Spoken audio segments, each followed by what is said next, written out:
Hello guys, ayan, for today's video ay gagawa tayo ng haplas.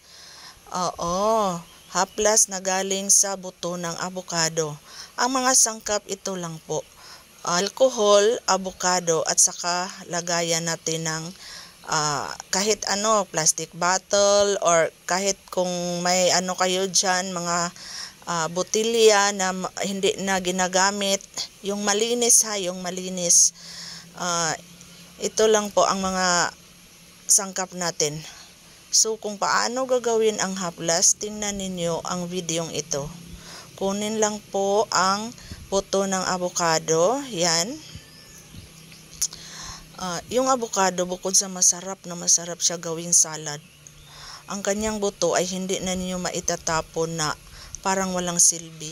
Ngayon malaking silbi talaga siya guys, kasi mabisa siyang gamot sa arthritis, sa mga sakit-sakit ninyo sa tuhod, yung namamaga na arthritis, na masakit.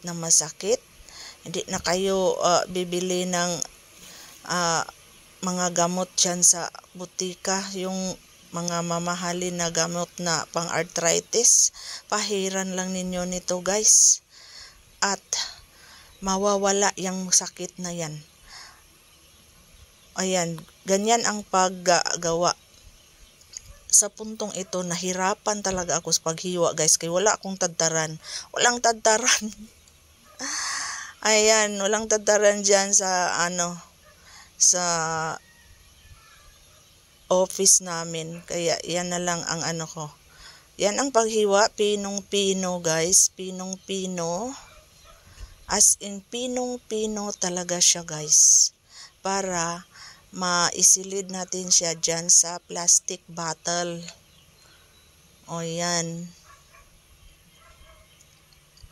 Ganyan lang. Pinong-pino, as in, pinong-pino. Sa mga nakakaalam nito, alam na nila kung paano ito. At sa mga hindi pa nakakaalam, ito po, panoorin ninyo ang paggawa ng haplas na galing sa buto ng avocado, na mabisa talaga guys. Ginagamit ko na yan. Kaya may avocado man ako na binigay ng aking kasama. So, tinuruan din ko sila na paano gagawin. Nanood sila sa akin yan. So, yan lang po. Yun, pinong-pino talaga. Para maisilid natin.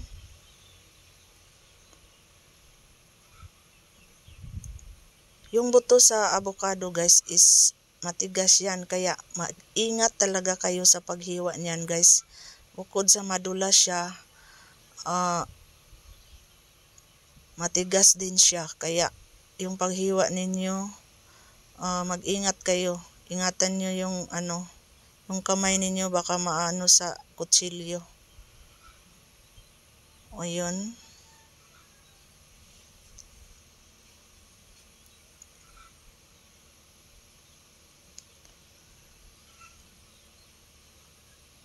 So yan, isilid na yan sa plastic bottle. Ganyan lang. Ganyan.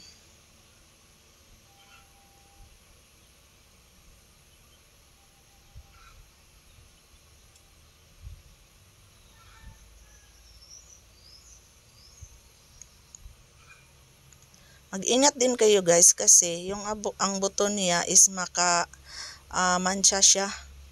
Yung kamay ninyo para kayong linis ng gabi. Mag-brown siya or umitim. Kaya ingat lang guys sa inyo, lalo na pag puti ang sinusuot ninyong damit. Ingat na hindi matalsikan. Ayun, ito po ang paggawa. Simple lang guys. Simple lang po siya gagawin. Yung laman niya, Ayan, gagawin natin yung salad, syempre. Ayun, ayan guys, nakita ninyo, yan lang. Pagkatapos niyan, lagyan siya ng alcohol.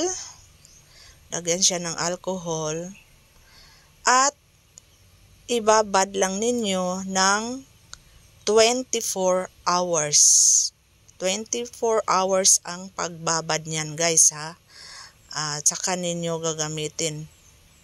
Pero pag gusto na ninyo talagang maghaplas niyan, 6 hours na pagbabad is okay na yan. Pwede na yan gamitin. Ayan guys, yan lang po ang paggawa ng haplas na avocado. Diba? Simpleng-simple lang. Oh, pwede na. Meron na kayong haplas para sa mga sakit-sakit ninyo sa buto-buto ninyo dyan. Lalo na sa pag may arthritis. Yan ang ginawa ko sa isang araw. Yan, maitim na siya kasi nababad na siya ng 24 hours. At gagamitin ko na siya. Gagamitin ko na yan. Ihaplas ko na yan kasi yung mga kamay ko is namamanhid-manhid na. So lagyan ko yan. Masarap siya ihaplas kasi napakalamig niya sa kamay guys. Kasi alcohol yung ginagamit natin eh. Ayan. Ayan guys. Yan lang. Pahid ninyo sa mga sakit-sakit ninyo dyan. Yung kamay ko masakit-sakit yan. So pinahiran ko siya. Babad na yan ng 24 hours. Yan sa mga siko ninyo. Ilagay at ipahid.